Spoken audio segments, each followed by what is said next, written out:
Ја следите емисијава на Македонски корени со вашите домакини Јонибет и Треновски.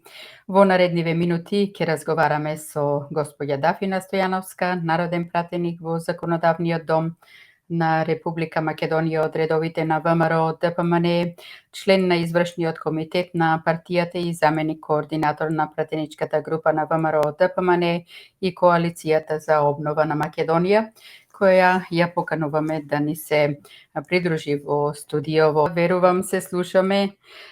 Добро ви утро и добро ни дојдовте на Македонски корени. Добро утро, јас се извинувам доколку ви направив некои проблеми со моево задоцнување. Се надевам дека сега се во ред и дека и ме гледате и ме слушате. Токму така. Добро ви утро од мене, господја Стојановска. Ви благодариме што ја прифативте поканата. Ни причинува задоволство и чест што сте дел од Македонски корени, заедно со нас, но и со сите оние кои во овие моменти не слушаат и гледаат. Се надеваме дека ќе имаме плодна дискусија и ќе го задржиме вниманието на сите нив. Ако е закаснато, важно не е заборавено. Так. Советот за безбедност и председателот Пендаровски излегува со предлог да се прогласат персона нон грата еден бугарски пратеник во Европскиот парламент, без при тоа да го именува, но и други лица, поточно бугарски политичари. И покрај тоа што Пендаровски не кажа за кој пратеник станува збор, очигледно се работи за Џамбаски.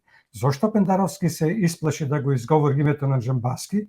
Ви наликува ли ова на познатата македонска поговорка после свадба тапани?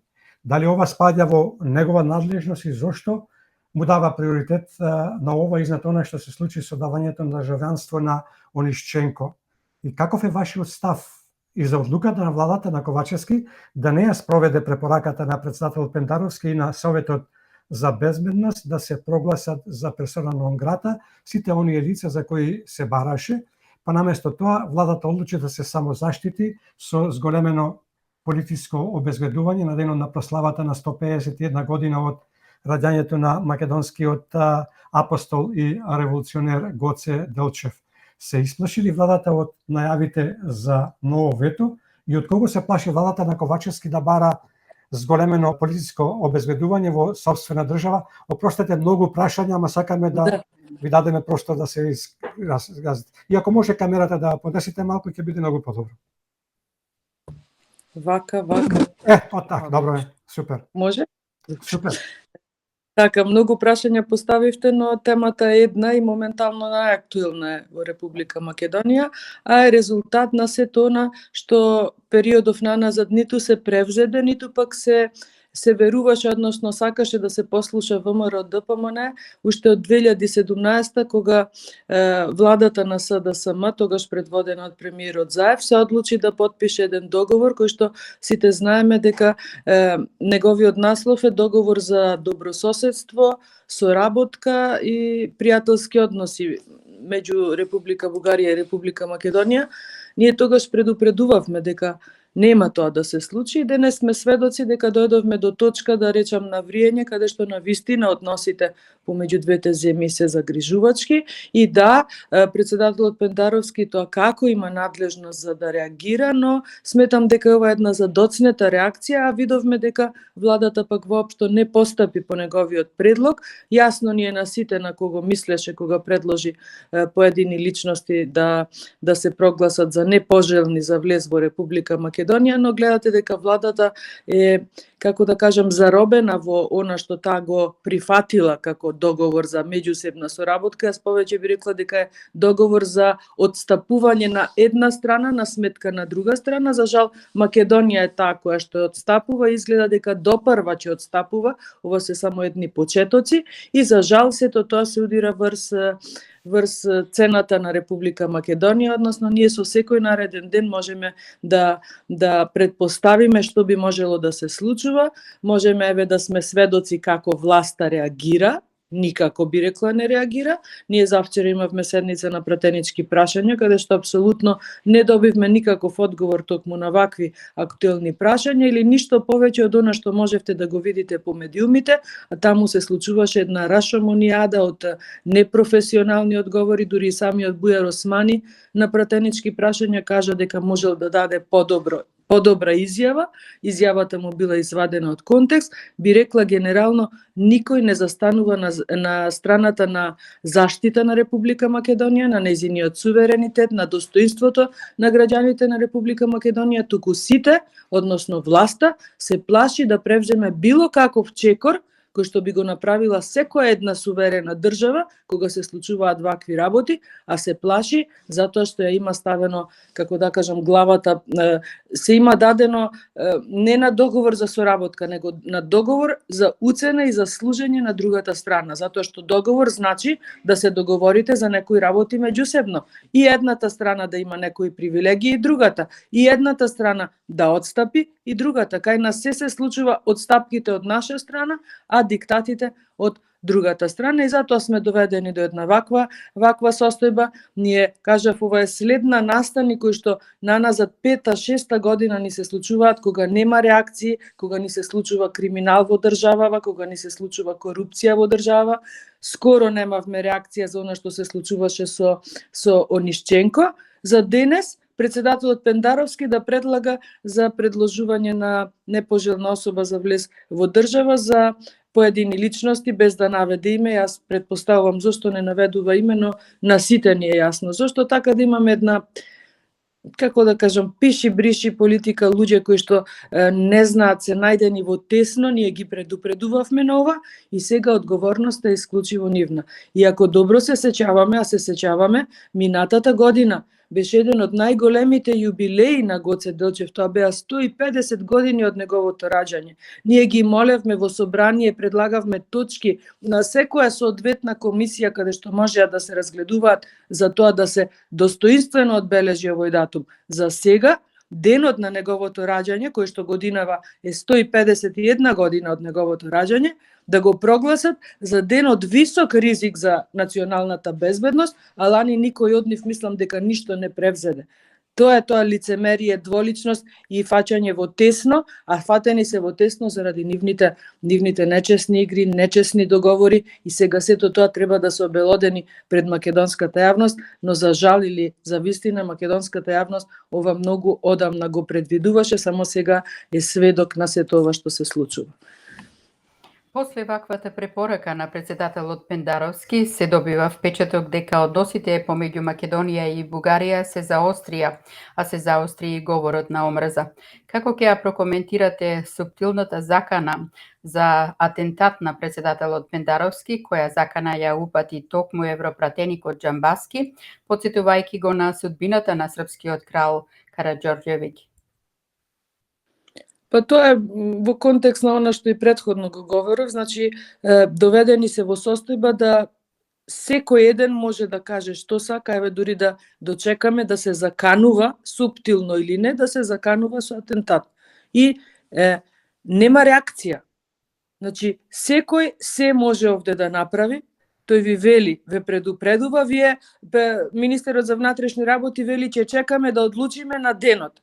Кога ќе одлучат? Кога дента, не дај Боже, нешто ќе се случи?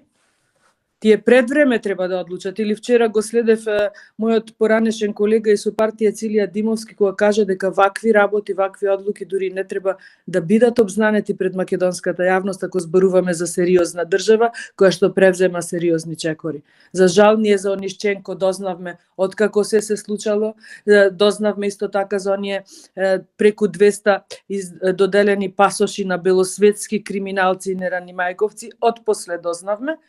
Значи, имаме држава која што ја води една несериозна власт. Не би рекла дека се непрофесионални, но сето ова го имаат договорено за некои идни чекори, може би ова е обид за нешто да се камуфлира, но се ќе им се собере во едно. За жал, сето тоа ќе биде на грб на македонската држава и на незината иднина, бидејќи нели викаа сето ова мора да се случи.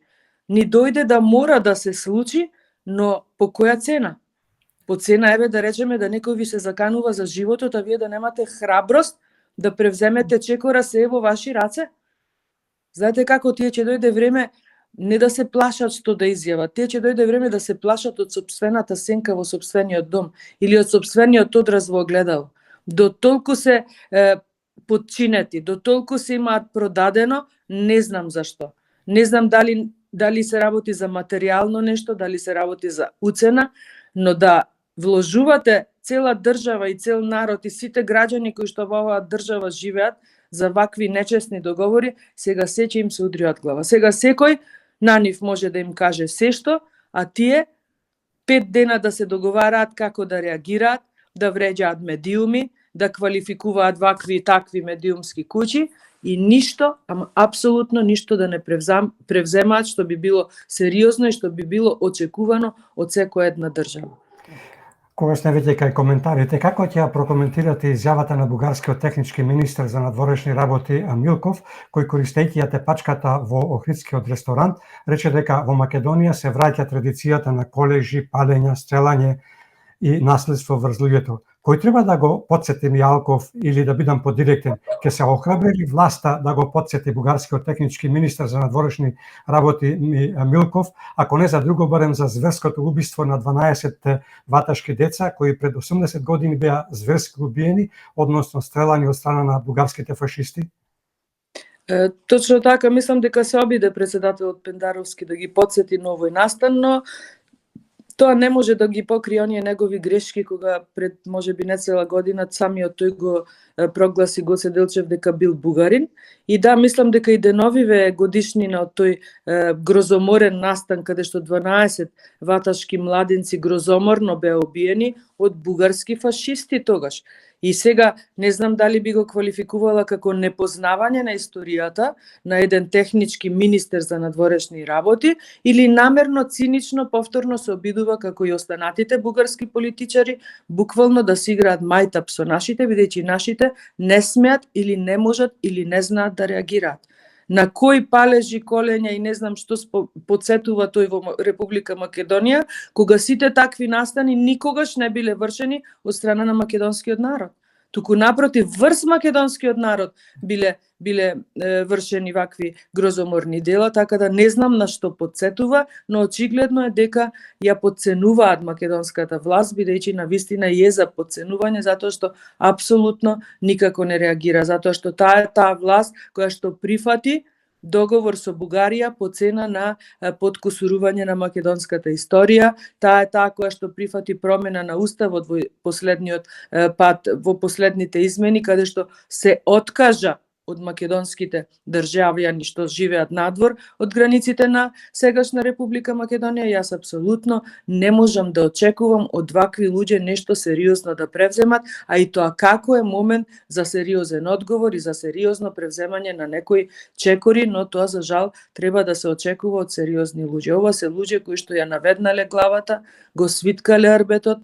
Зоран Заев, се сеќавате, се фалеше дека имале мека кичма, како велеше, не е ништо страшно ако се свитка кичмата, но еве гледаме дека е страшно и тоа сега најмногу па по нив е страшно. Не дај Боже, велам, тоа да се случи, тоа е за реакција од сите и од меѓународен фактор и од Европска заедница, затоа што европратеник се закани со атентат врз председател на држава. Тоа е недозволиво.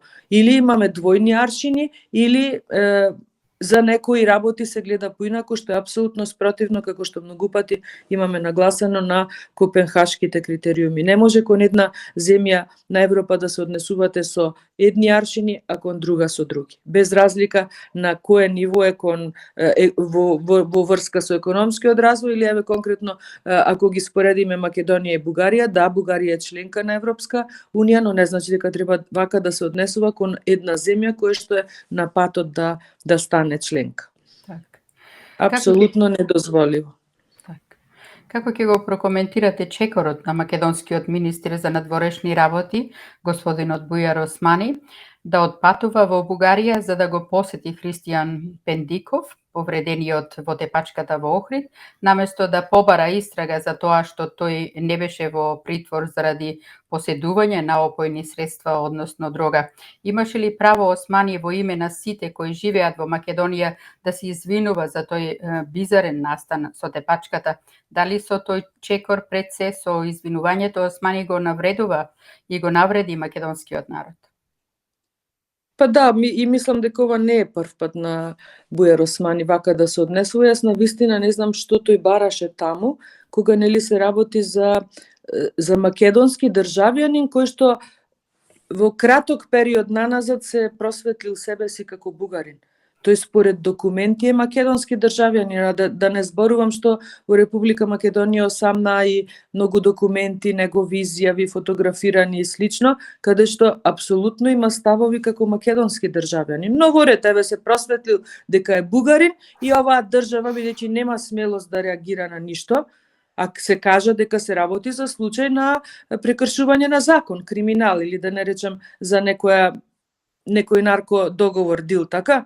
Како вие таков престапник пуштате да ја напушти државата и како министер за надворешни работи оди истиот човек да го посети, при тоа јас колку што познавам право, барем малку познавам право, таков човек, таков представник треба најпрво да даде изјава и да прво реагира јавното обвинителство или Министерство за внатрешни работи. И доколку Бујар Османи се осмелил да појде таму и да го посети и да даде изјава дека нему најбитно му било што ќе каже повредениот, тогаш мислам дека треба да се запрашаме апсолутно кој ни ја води држава и нормално споредено и со нереагирањето на јавното обвинителство и на Министерството за внатрешни работи. Значи, ние веќе имаме една карамбол држава. Овде секој може се да направи, секој може да не реагира, буквално граѓаните на Република Македонија се оставени сами на себе.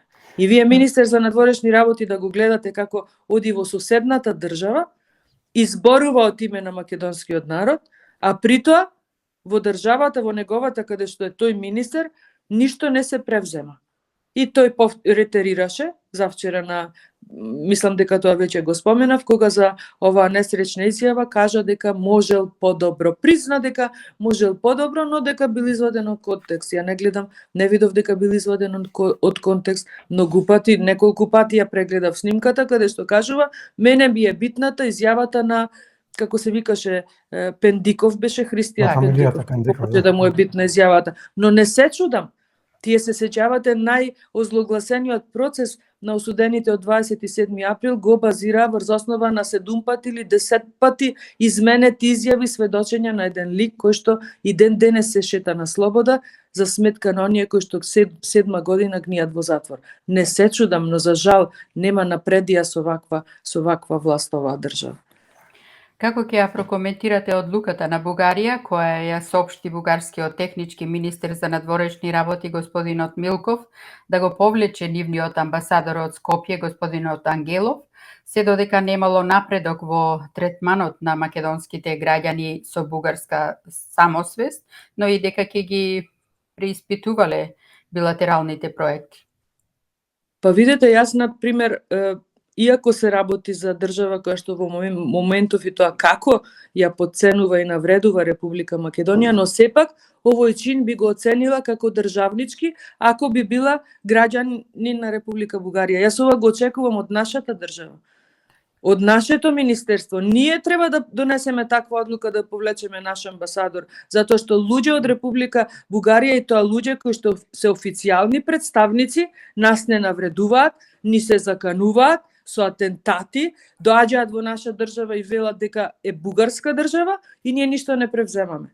И молчиме, не реагираме. Ова требаше македонското Министерство за надворешни работи да го превземе по однос на нашите амбасадори во држави каде што не навредуваат, а не спротивното.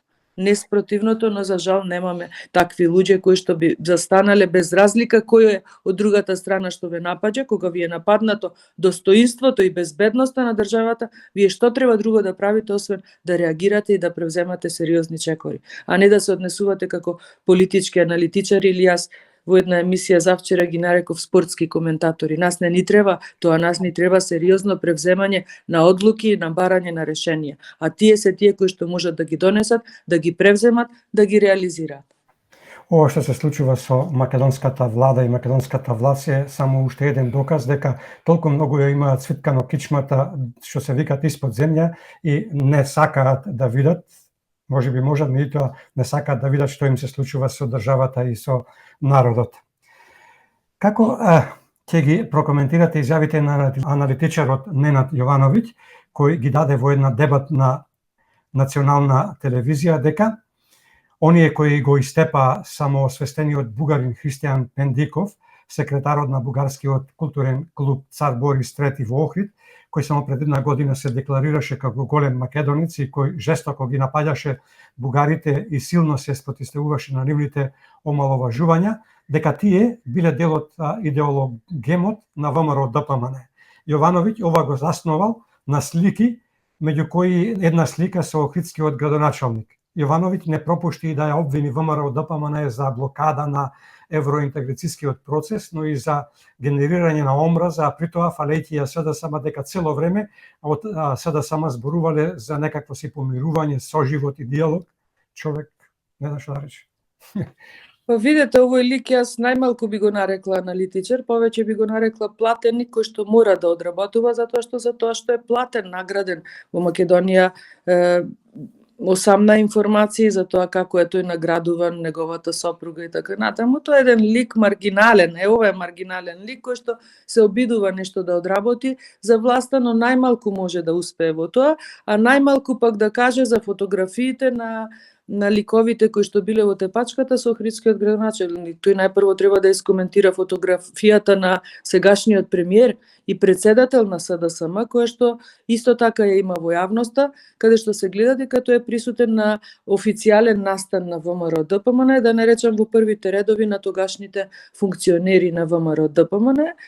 Воопшто мислам дека и не заслужува коментар. Не е тој кој што треба да коментира, туку треба, како што реков, соодветните институции соодветно да реагираат. Кај нас соодветните институции се несоодветно буквално учесници во вакви криминални действија и сега или се обидуваат да прават дефокус, или се обидуваат да докажат дека навистина се послушници на другата страна од потпишаниот договор и дека мораат да молчат, да свиткаат кичма и буквално овие да им прават што сакаат, така да некој да се обидува да ве предупреди дека на денот на раѓањето на Гоце Делчев ќе дојдат овде, ќе си прават настани, а вие да чекате тоа, да видите дали ќе се случи, како ќе се одвива, па после ќе реагирате. Јас би сакала тоа да го слушнам како коментарот, еве да речеме како што официјално нели го нарековме аналитичарот Ненад Јовановиќ, а не вакви паушални обвинувања за кои што најмалку е тој компетентен да говори. Спомнавте дефокус. Можно ли е сето ова со тепачката да е сценарио само за да се одвлечка вниманието на македонската јавност од нешто кое се припрема за затворена врата околу уставните измени? Па да, би рекла дека може и така да се разгледува, или пак би рекла е и како можност да се заплаши македонскиот народ, во смисла ако не попуштиме, ако не промениме устав, ова ќе ни се случува и бетер ќе не снајде. Бетер од ова нема што да не снајде. Бетер од ова може да ја снајде само актуелна власт. И затоа одолговлекува, затоа молчи и затоа се обидува да тврди, да глуми дека до 24-та нема да има предвремени избори, затоа што знае што ќе ја снајде во 24-та или на било кои избори кои што следуваат парламентарни, многу е јасно, се обидува или да го сработи она што го има ветено без да добие за тоа дозвола од македонскиот народ, или се обидува ово уште кусо време што е преостанато да го искористи за уште некоја манипулација, уште некое тендерче, криминалче, корупција и така натаму. Од СДСМ, но и од албанските коалициони партнери на СДСМ верглаат една кованица дека сега членството во Европската Унија зависи од самите нас. Пред некој ден подпредседателот на СДСМ, Стефан Богоев, на една национална телевизија изјави дека, цитирам, "Нама се имаме уставни измени, сакале или не сакале, тие се предуслов од Европската Унија за да ги отвориме поглавјата. И сега топката е во нашиот двор." Завршен цитат. Што имате вие да кажете на ваквата изјава и зошто Богоев, но и другите од владачкото мнозинство се прават дека не се од тука и забораваат дека токму нивниот непромислен чекор ја доведе Македонија до овие бездна? Па точно така, мислам дека сега е тоа нивната агенда на ред да спроведуваат и нели да велат доведени сме пред свршен чин, на маса ни е тоа што треба да го сработиме и понатаму нема без тоа да се сработи. Но македонската јавност нема кратка меморија. Многу добро паметиме дека до овој свршен чин не доведе оваа неспособна власт. И како сега ние, заради тоа што тие не доведоа до свршен чин, односно потпишаа вака да бидеме условени, прво да се промени устав па да се започне со преговори. И мора, не, ништо не мора. Ништо не мора. Мора само да се одговара за овие злосторства кои што тие му ги направија и на македонскиот народ и на македонската држава. Тоа сигурно ќе се случи кога овие ќе заминат од власт. И затоа вака сега жестоко се борат да останат и да убедат. Нема веќе кого да убедат. Тие во сопствените редови не можат да си ги убедат сопствените членови и представници, еве би рекла и во парламентот. Тие имаат проблем не само во окрупнување на мнозинството, тие имаат проблем во пратеничката група на СДСМ. Тие тој проблем треба да си го решаваат, а не да не кажуваат дека ова мора, ништо не мора. Мора и ќе се одговара за ова што тие ни го направија. Никој не им даде кредибилитет да преговараат, да договараат, да ветат дека ќе има уставни измени, знаејќи при тоа дека уставни измени во Република Македонија според устав, според закони можат да се случат само со двотретинско мнозинство. Далеку се од тоа двотретинско мнозинство, за тоа доказ ние, бидејќи ние уште од моментот кога почнаа да шпекулираат, има пратеници на ВМРО, ДПМН што ќе гласат, од тој момент им велевме наредниот ден ставете ја точката на дневен ред. Тоа беше есента 22 година.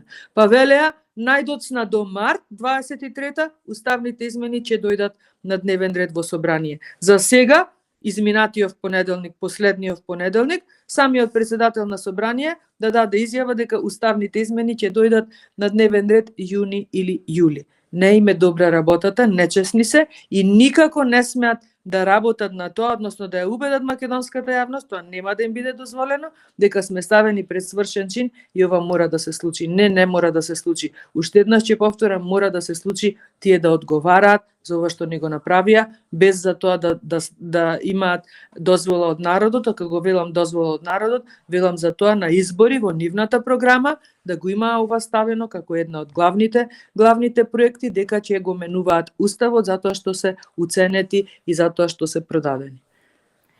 Како ќе ги прокоментирате се позачестените изјави од високи функционери на СДСМ дека Христијан Мицковски и ВМРО ДПМН се заложници на Димитар Апасиев и Левица?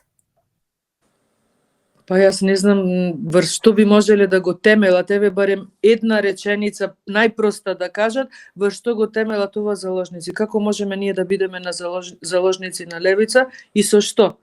Да. Се сеќавате на една седница на претенички прашања, тогашниот премиер Заев јавно кажа дека ги финансирале од Левица само за да го пореметат односот на пратенички мандати во тогашниот за овој состав зборувам, значи на последните парламентарни избори, така да мислам дека сега сакаат да ја отфрлат и Левица од она што го преговарале и договарале, како впрочем што тоа го прават и со сите нивни коалициони партнери. Кокетираат со сите, ветуваат многу работи, слабо реализираат и сега гледате, алтернатива им вели не ви даваме министерски места, Алијанса вели ги бараме тие министерски места, па така завршува тој кој што нечесно преговара, кој што ветува нешто што не може да го реализира. И најмалку би сакала ова да го коментирам, мислам смешно е ВМРО ДПМН да биде заложник на било која друга партија, а не пак на Левица. Се плашат од рейтингот на ВМРО ДПМН, се плашат од резултатите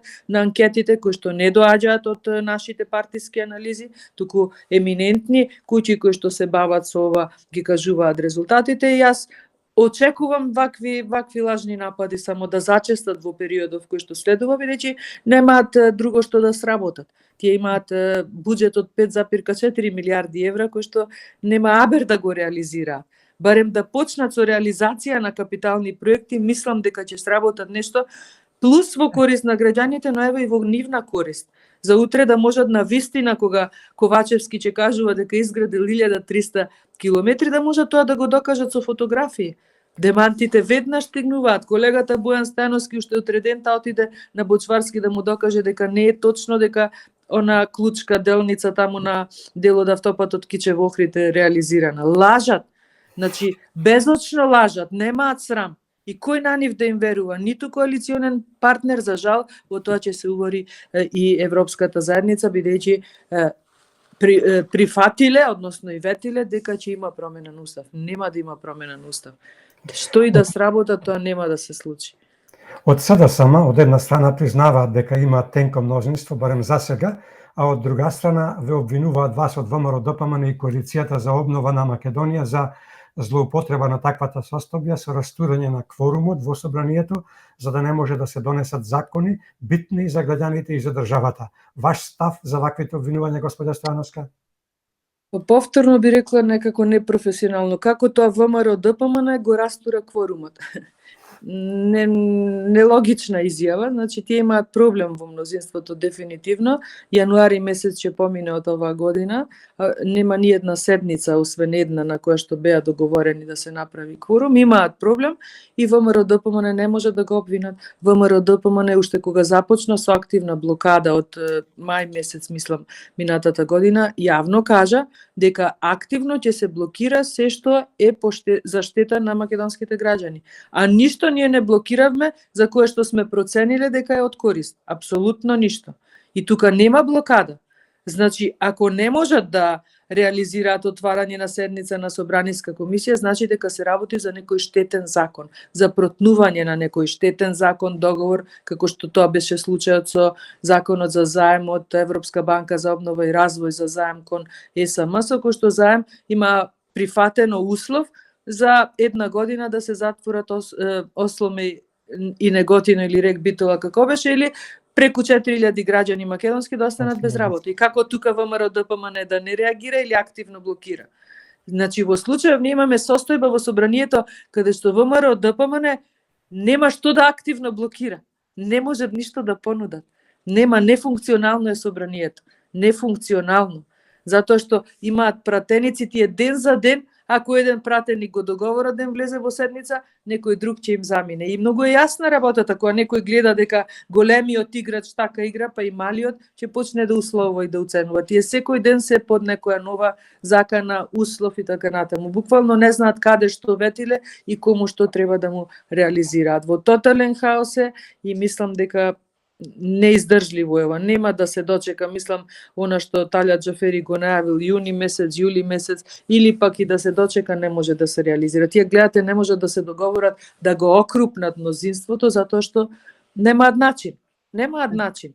И тоа нема да им вреди во профункционирање на собранието или во нивното ветено променување на уставот. Не може да им успе. Немаат за тоа ниту дозвола од народ, но ниту имаат луѓе кои што на тоа ќе им се нафатат. А што ќе добие владата на Ковачевски со прибирање на сите албански политички партии, а со тоа и окрупнување на парламентарното мнозинство? Дали воопшто ќе дојде до окрупнување ако се земаат во предвид големите апетити за министерски места, но и директорски? Па јас тоа и го коментирав пред некој ден. Значи сите велат ако прифатиме, еве конкретно за Алијанса, ако прифатиме да влеземе во влада, тоа ќе биде не за да се спасел од Дуи или Али Ахмети или власта, туку за да се влезе во Европска унија. Сите се кријат позади тоа дека се за Европска унија, нас не обвинуваат нели дека сме против Европска унија, а во суштина гледате дека се работи за кадровски решенија. Само си ги бројат кадровските решенија. Алтернатива вели не отстапуваме министерски места затоа што не ни се реализирани уште 15 кадровски решенија. Значи тоа се партиски интереси, не се државнички интереси. Со такви политичари како може да веруваме дека сериозно ќе се завземат за нешто друго? Алијанса, ја коментирав, може би сака да има улога периодов на одлучувачки фактор во смисла тие ќе одлучат дали Ковачевски ќе ја прошири владата и ќе го окрупни мнозинството или спротивното, но не знам дали имаат пресметено која ќе им биде политичката цена по било која одлука и да ја донесат, бидејќи се сеќавате Алијанса беше дел од оваа влада, ја напушти и мислам дека ова не е обид за да се спаси некој да успее во нешто. Ова е обид да се спаси нечива политичка кариера, а таа кариера гласи купи ден помини. Значи ова е и да се случи, само ќе трае кратко, ништо нема од тоа бенефит да видат македонските граѓани, а за жал и она под кое што се кријат влез во Европска унија, Таравари нели му побарал гаранции на Ковачевски дека ги има 80 пратеници. Јас кажав, Ковачевски нема проблем да даде гаранции. Тоа прелажа меѓународна заедница и Европска унија. Дека ќе најде мнозинство. нема проблем да даде гаранции. Проблем е со реализација на она што ќе го ветат, а тоа на многу пати на назад е докажано, потврдено дека не го реализираат ветеното.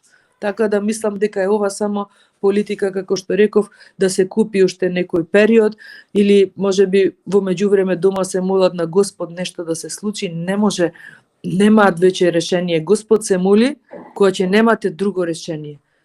Немаат друго решение. Колку сакале да лажно глумат или не знам што, гледате со секој нов ден прават нова грешка. Отворија војна со медиумите, што е катастрофа за една партија од типот на СДСМ, која што многу добро знае што значи да се отвори војна со медиумите, но или се неискусни, или пак ги прават грешките за дефокус, или заради тоа што се веќе немочни било како поинаку да реагираат. На крајот сме на јануари, а парламентарното мнозинство, како што и заклучивме, се потешко доаѓа до обезбедување на кворум. Тоа ќе рече дека превирањата во ДУИ, а до некаде и во СДСМ се поочигледни. Пред некој ден спикерот во Македонското собрание Талат Џафери, исто така и вие кажавте дека најави дека постои можност некаде во јуни или во јули на дневен ред за гласање да ги стави уставните измени. Имајќи во предвид дека за промена на уставот потребно е двотретинско мнозинство, многу често спомнуван бројот денеска, а без пратениците од ВМРО, ДПМН и коалицијата за обнова на Македонија тоа не е возможно. Што ви очекува вас пратениците во месециве кои доаѓаат со она што се вели промена на уставот и како ќе ја прокоментирате изјавата на новиот лидер на Алијанса на албанците Арбен Таравари дека ќе ја поддржале и коалицирале со она политичка партија која ќе им дала гаранции за уставните измени, но и за европскиот ингредитет на Македонија, притоа спомнувајќи ја СДСМ, но и ВМРО ДПМН. Особено би сакале да го слушнеме вашиот став во делот каде што вели дека ако ВМРО ДПМН излезе и каже дека се подготвени за консензус за да започнат со првите две фази за отварање на уставот, а третата и последна фаза да биде после изборите, Алијанса на албанците би била подготвена да оди на предвремени избори. Има ли смисла после сето ова што се случи во последниве неколку денови и понатака да се бара поддршка за метнување на бугарите во преамбулата на македонскиот устав, иако Таравари веќе кажа дека за него она поговорката пупу не важи, се откажува од тој услов од Ковачевски, што го побара. Тоа е таа игра на топло-ладно и ви кажав, само ќе се купи уште некој ден повеќе, но ништо нема да вроди со резултат. ВМРО ДПМН јасно има кажано дека во овој парламентарен состав под вакви услови, со вакви уцени, никогаш нема да се нафати на промена на устав. Ова е изнудена промена на устав, ветена, без да се добие поддршка од народот. Впрочем, и не ме чуди, затоа што нели Ковачевски е и премиер без поддршка од народот. Тој си е октруиран од Зоран Заев, така да воопшто не ме чуди. За постапките на Алијанса секако можем да коментирам, но одлуките сами ќе си ги донесат, а и последиците и ефектите од нив што би се случиле. Мислам дека добро ќе беше да окрупни албанската опозиција, но за жал мислам дека доколку Алијанса одлучи да влезе во владеачкото мнозинство, дека повторно тоа ќе зголеми само ќе го зголеми рейтингот на ДУИ, но за жал се надевам дека таму си имаат луѓе кои што тоа ќе го пресметат, предвидат и така натаму. Не очекувам дека тоа нешто дополнително ќе донесе во вредноста на функционирањето на собранието, апсолутно не, затоа што верувајте, ако Алијанса влезе во мнозинството, тогаш ќе реагира огнената група или ќе реагира алтернатива. Кажав, секој ден се појавуваат нови незадоволни од коалицијата владеачка и тоа нема да престане, а во однос на уставните измени, значи не знам колку пати сме кажале дека не прифаќаме уцена, закана, кажавме уште кога се гласаше по однос на протоколот, нели, по кој што нели започна скринингот, дека тоа нема да вроди со плод. Резултатот го гледаме и очекувам односите само да се вжестуваат како на македонската политичка сцена, така и на билатералниот план помеѓу Република Бугарија и Република Македонија, а за тоа нека му ја мислат овие кои што се најодговорни, а тоа е власта, бидејќи таа ова сценарио ни го приложи и сега треба да биде нели многу вешта да се избавува со овие случувања. А тие мислам дека ќе бидат се пожестоки, секој ден ќе имаме нови случувања на кои што очекувам соодветни реакции. Ние како ВМРО ДПМН имаме конзистентен став како по однос на уставните измени, така и по однос на она што се случува во собранието. Доколку се работи за закон кој што е од важност на граѓаните, ние ќе бидеме тука како во негово разгледување, така во негово подобрување, но доколку се работи за предлог на закон кој што апсолутно нема врска со бенефит за граѓаните, тогаш и тоа како активно ќе блокираме и мислам дека за тоа многу пати наназад докажавме што значи активната блокада на ВМРО ДПМН во Македонското собрание.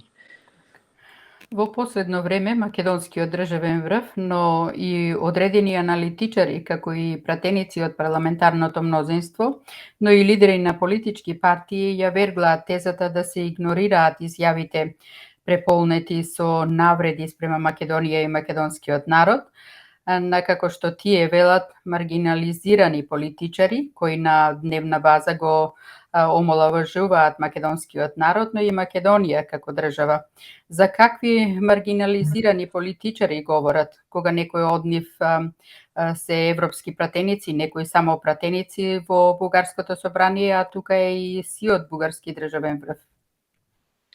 Точно така, многу несречна изјава од нашите политичари да нарекувате маргиналец лик кој што е европратеник. Јас пред 2 дена гостував во емисија, дали тоа значи дека сте анти-ЕУ? Бидејќи нели се работи за европратеника, тоа што тој го коментира апсолутно е за пожестока реакција од страна на нашата власт, но не очекувам ништо од ова власт посериозно да се случи. Нападите ќе продолжат, сценаријата, дали позади тие сценарија стои некој за да се направи дефокус од главните случувања или за, како што реков, да се заплаши македонската јавност, но да се нарече маргиналец лик кој што е официјален представник на држава со која што треба да се соработува, со која што е потпишан договор за соработка, пријателство и добрососедство, мислам дека е непрофесионално, аматерски или е доказ дека навистина се немочни поинаку да реагираат, затоа што се дале под вересија, би рекла, под кирија, договориле се што требало и не требало и сега истото треба да се реализира, а бугарите тоа вешто го користат и нормално тие ја имаат улогата на оние кои што треба да го диктираат темпото по кое што Македонија би се движела кон патот на Европската унија. Ние бевме прв случај кој што потпиша протокол кој што е зависен од билатерални односи.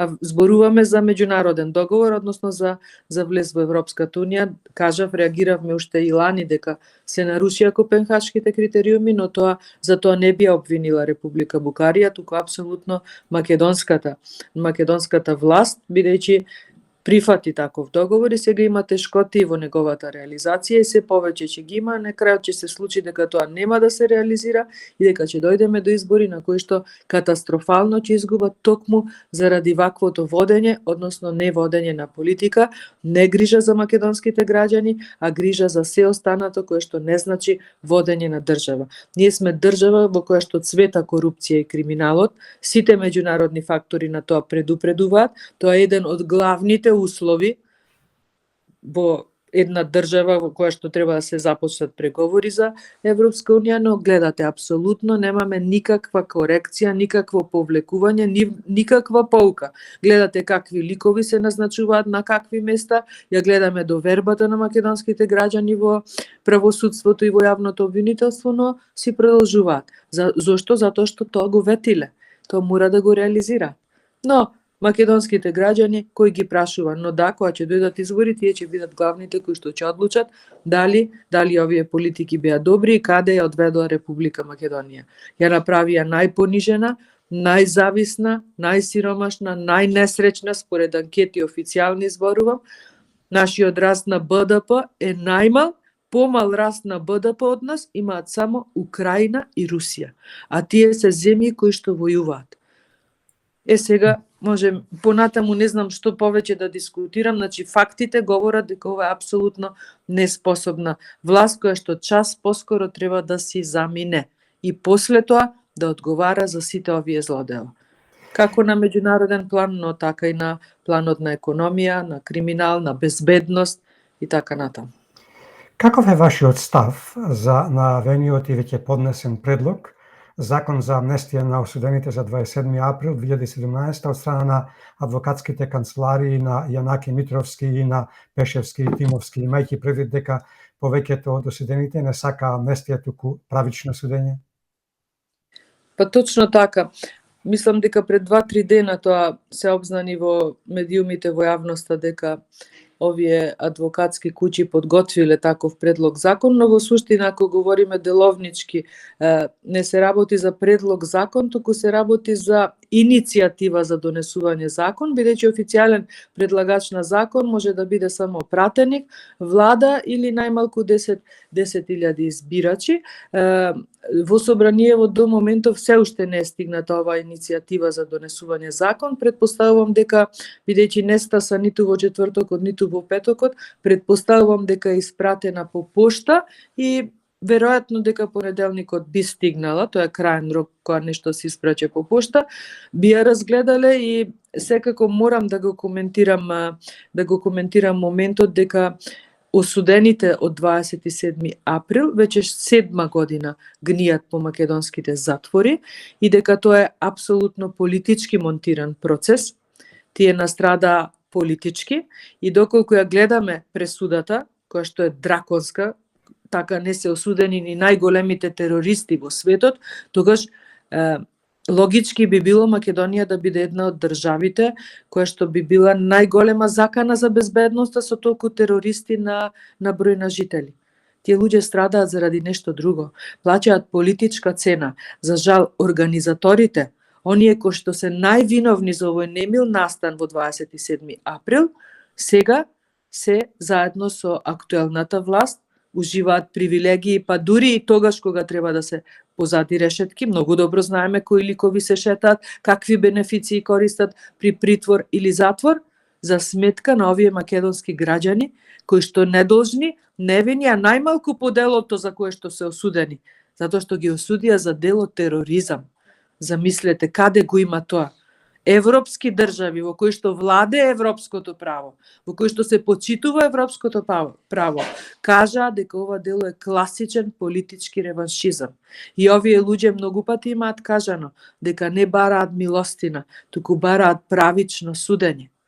И оваа власт, актуелна власт, многу добро е свесна дека кога ќе си замине од власт во Македонија, ќе проработи правосудниот систем. И тогаш не само овие политички прогонети луѓе кои што 7 година гнијат во затвори, семејство немаат видено, деца немаат видено, не само тие што ќе добијат правично судење, туку правично судење ќе добие и сегашнава актуелнава власт и ќе биде судена по многу дела, а не по дела за кои што некој им диктирал така да бидат водени.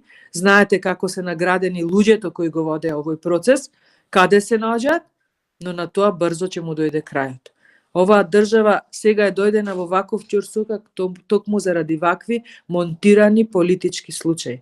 Ние го живееме времето на Ченто после децении од судбината на Методија Андонов Ченто.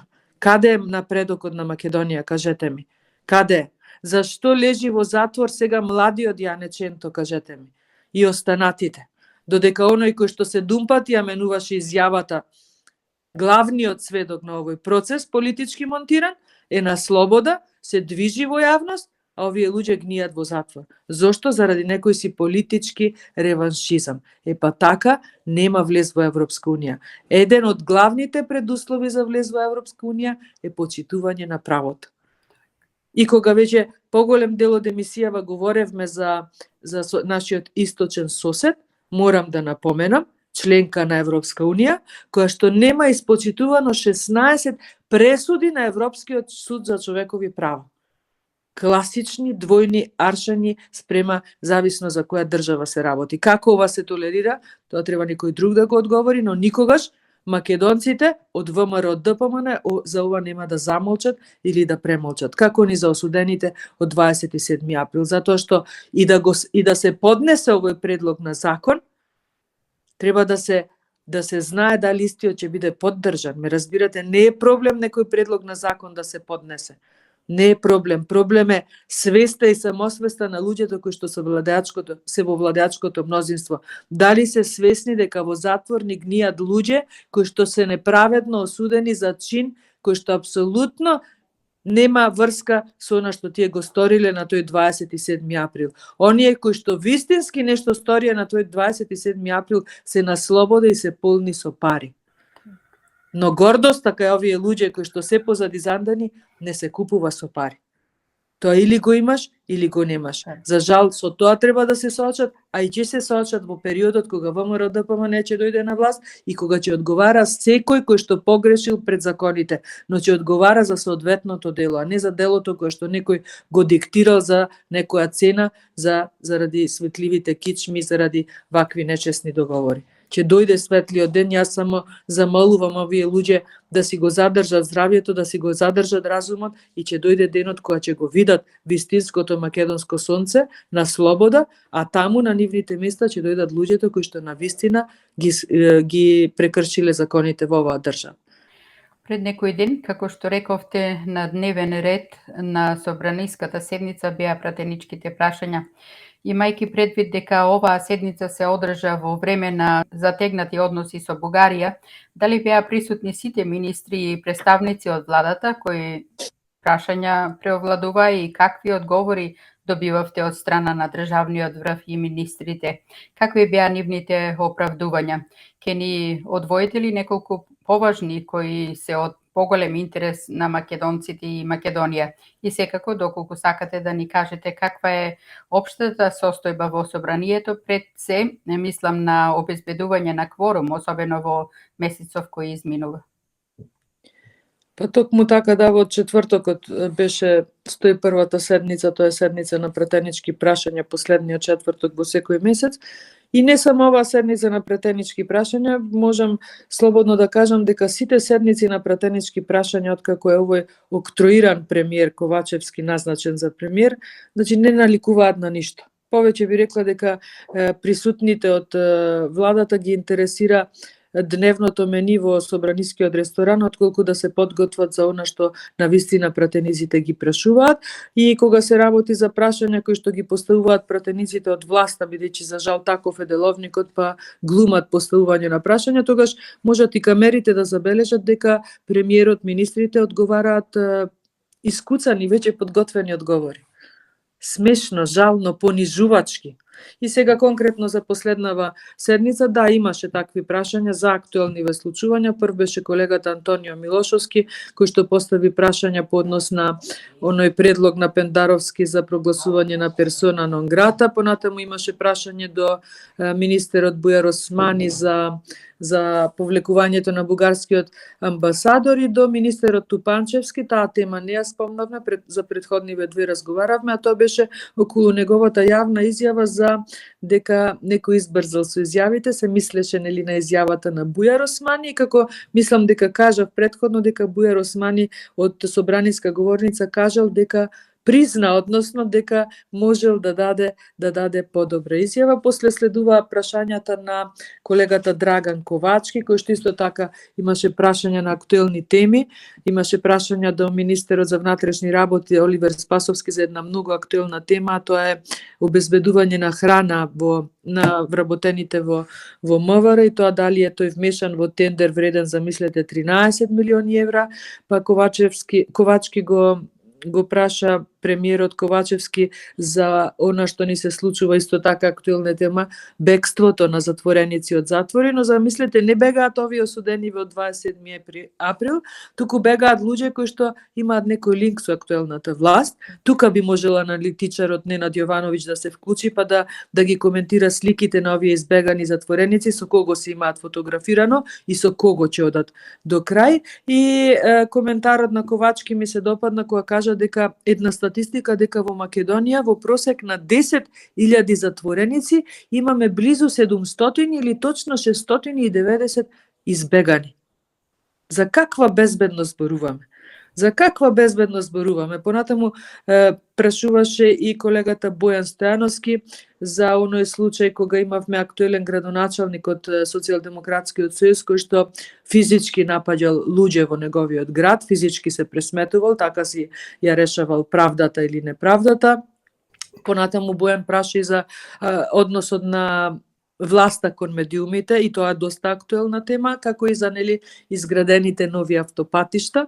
И потоа следуваа колешките Бети Стаменковска, Трајковска и Жаклина Пешевска, кои што исто така прашуваа за актуелни теми. Тоа беа теми од образование. Знаете, ние сме Република Македонија, која што е на патот за влез во Европската Унија, а нашите деца учат без учебници.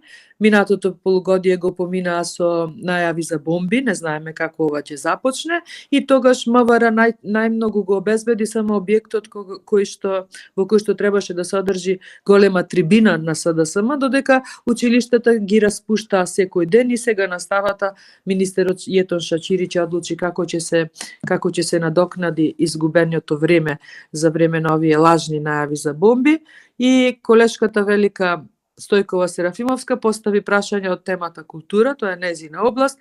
За одговорите, па не знам дали вреди да се коментираат. Апсолутно несоодветни, неквалитетни одговори, непрофесионален однос. Значи, тотално имаме една влада во слободен пат, влада која што апсолутно нема грижа за оно што ни се случува во државата, и затоа е вака и секако што ни се случува. А по однос на тоа што се случува во собранието и што би се случувало, веќе кажав, ВМРО ДПМН не е таа партија и пратеничка група заедно со нашите коалициони партнери од коалицијата Обнова за Македонија, која што би била одговорна за формирање на кворум за седници за кои што треба се носат закони за нови задолжувања или закони за нови криминали. На тоа нека му ја мисли господинот Ковачевски, кој што ќе го окрупни мнозинството, но дали окрупнувањето на мнозинството ќе значи продолжување на неговите криминали или ќе значи освестување дека повеќе не може вака да се функционира, останува да видиме. Мојата прогноза е дека многу скоро ова ќе се распадне и дека мора да се оди на предвремени парламентарни избори, на кои што македонскиот народ е тој кој што ќе одлучи на кого ќе му ја даде довербата во следниот мандат, затоа што македонскиот народ е тој кој што е веќе преморен од политичари кои што сакаат да дојдат на власт за да уживаат и да се збогатат. Таквото време е пројдено. Говорам за сите политички партии, вклучувајќи и мојата.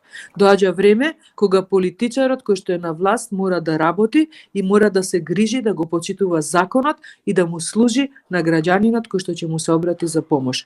Во спротивно, мислам дека нема веќе да имаме повторна шанса за барем малку од малку да започнеме со опоравување на оваа тешка состојба во која што ни се наоѓа државата, за која што најголеми виновници, најголеми влогови имаат последнава власт, последнава гарнитура, односно изминативе 6 години.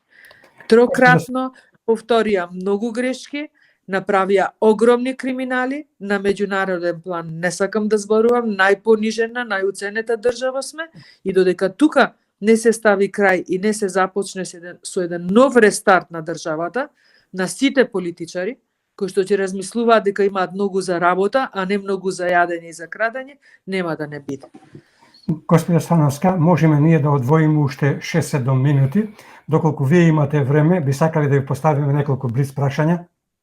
Ајде, може слободно. На социјалните мрежи се појавија повици за блокади на патиштата и организирање на ноќни стражи на денот на прославата на 151 годишнината од раѓањето на нашиот македонски апостол, идеолог и револуционер Гоце Делчев. Како ќе ја прокоментирате изнудената изјава на министерот за внатрешни работи Оливер Спасовски дека немало потреба за такво нешто, бидејќи тука биле институциите на системот и дека тој лично немал да дозволи понижување на македонскиот народ и на македонските граѓани во никој случај и од било кого, особено да не понижи некој кој доаѓа однадвор, но пропушти да каже дали ќе ги сопре на граница тие што има намера да вреѓаат. Па не знам, може би на камера некако ликот ми е жален. Жално е ова што го слушам од лик кој што, ако се сеќавате во претходниот мандат, кога се обзнани дека има прислушување во јавното обвинителство, кажа дека тогаш тоа ни се случува затоа што системот не функционира. А кој го сочинува системот? Системот го сочинуваат луѓе како него. И како тој лично не може да нема да дозволел, тој ќе застане на средина на случувањата и ќе биде скретничар. Не, тој треба навреме да реагира. Јас кажав пред малку, тој во училиштата не реагираше соодветно, за да соодветно реагира и 24 часа го обезбедува објектот каде што се одржуваше трибината на Социјалдемократскиот сојуз. Тој не реагирал кога с негови службеници доделувале пасоши на белосветски криминалци. Не реагирал кога се доделило државјанството пасошот на Онишченко. Не реагирал за многу нешта. И сега ли да веруваме дека тој ќе реагира и ќе ги сопре понижувањата? Тие ги дозволија понижувањата. Заради нив сме до ова дереч. Апсолутно немам верба во овие луѓе, затоа што од институциите направија руина. И не само јас, граѓаните на анкетите преку 60% немаат доверба и велат дека државата ни оди во погрешна насока. Доцна е за било какво освестување на Оливер Спасовски. Доцна е, верувајте ми. Верувајте ми дека е доцна. Да дозволите вакво понижување од соседна држава, да не превземате мерки и да убедувате дека се ќе биде под контрола, мислам дека е смешно, жално да се слушне од еден министер за внатрешни работи, а би сакала македонските граѓани да бидат на ниво на нивното достоинство и гордост и овој чин исклучиво достоинствено да се помине, затоа што и таква е нели мотивот е таков, затоа што се слави раѓање на нашиот најголемиот македонски великан, да не потпаднат под провокации, но исто така имајќи предвид дека некогаш и провокациите можат да бидат изрежирани, затоа што сме многу пати сведоци на тоа, сведоци сме и на 27 април го зборувавме, да конструирате инциденти, тоа се случуваше нели на протестите во јули месец кога македонски граѓани протестираа за нечесниот предлог француски така наречен, и мислам дека граѓаните на Република Македонија се оставени сами на себе. Овдека закон не важи, овде не можете да верувате дека институција би ве заштитила. Затоа апелирам за гордо и достоинствено однесување на македонските граѓани и не влегување во некои наместени инциденти или било какви сценарија, затоа што од такви немили се извинувам. Само луѓе кои што најмалку се виновни за било каков криминал. Така. Одлично кажано, верувам допре до нашите слушатели. А што мислите за барањето на бугарскиот европратеник Џамбаски дека време било да побара од властите во Софија моштите на Гоце Делчев да бидат вратени во Софија, при тоа представувајќи го Гоце Делчев како бугарски учител, офицер и револуционер во Софија? Па можеби неговата изјава е тоа време било сега, гледајќи ги македонските политичари. Само од оваква македонска политичка гарнитура можете да добиете се што ќе замислите.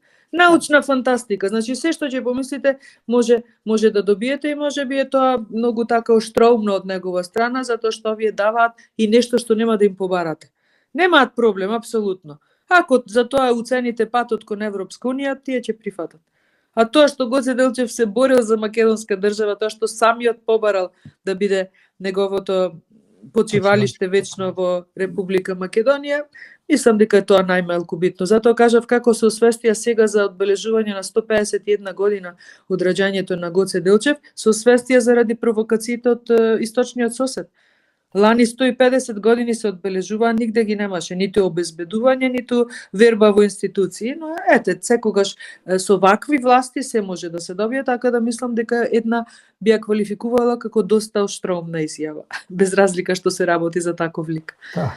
Како ќе ги прокоментирате последните изјави на бугарскиот технички министер за надворешни работи Николај дека на 4 февруари морало да им се обезбеди непречен влез во Македонија на сите бугарски граѓани, како и изјавата дека евентуалното попречување влез во Македонија на бугарскиот европратеник Џамбаски било без преседан?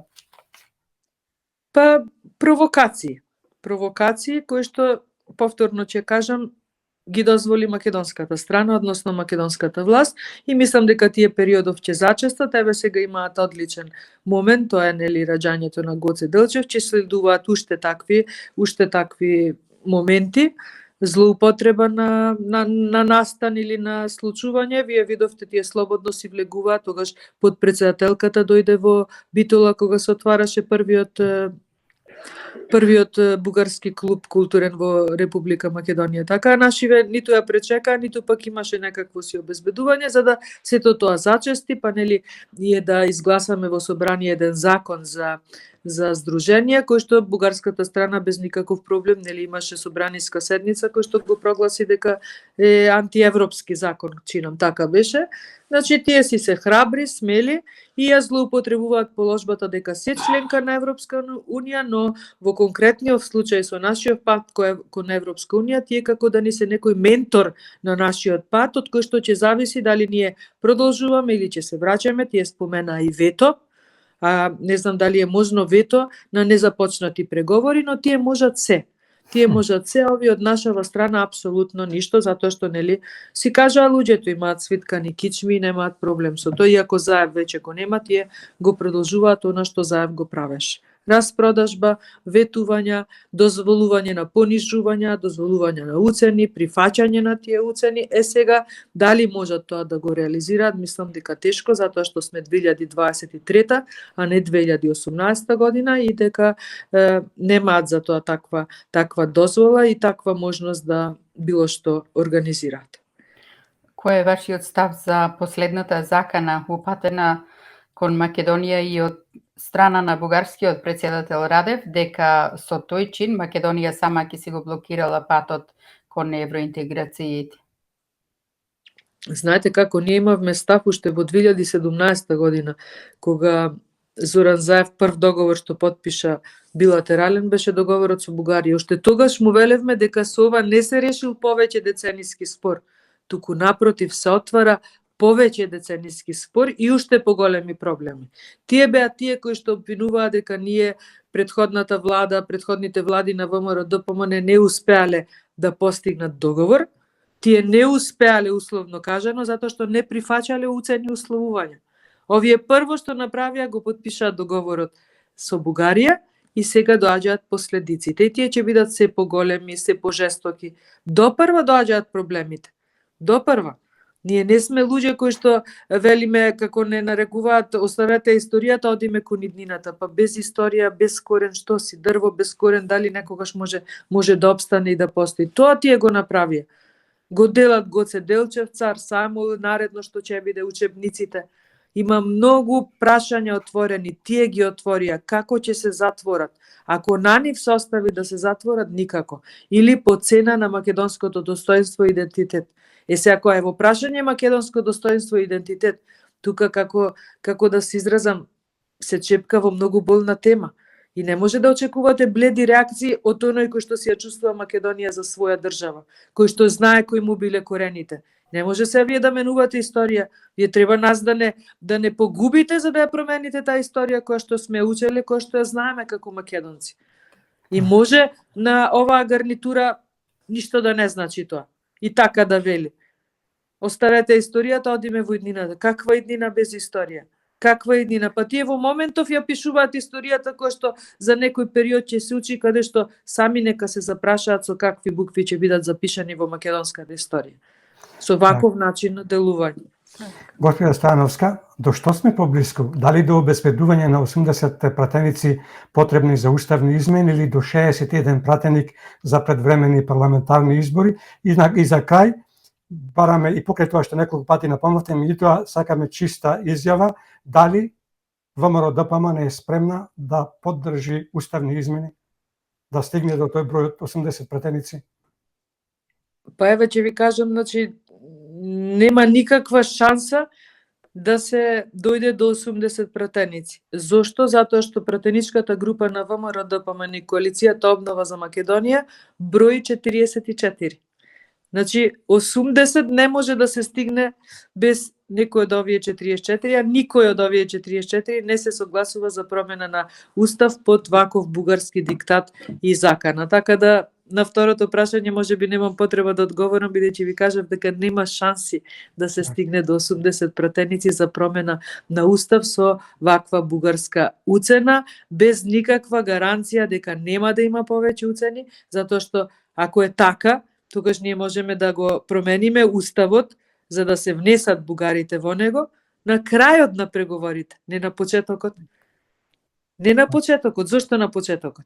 Што значи следува уште нешто, што значи ветено е уште нешто, договорено е уште нешто, што на македонската јавност не е кажано и кој ќе се обелодени, ќе речат, ама тоа е ставено е на маса, готово е, ние мора. Нема, ништо не мора. Мора само да се одговара за овие злодела и криминали. Господја Стојановска, ви благодариме. Задоволство причини како и секогаш. Имајте си пријатен викенд, до скоро довидување, пријатно до слушање и секое добро до вас. Благодарам јас уште еднаш и поздрав до сите ваши гледачи и до македонците во Австралија. Поздрав. Благодариме. Пријатно. Довидување.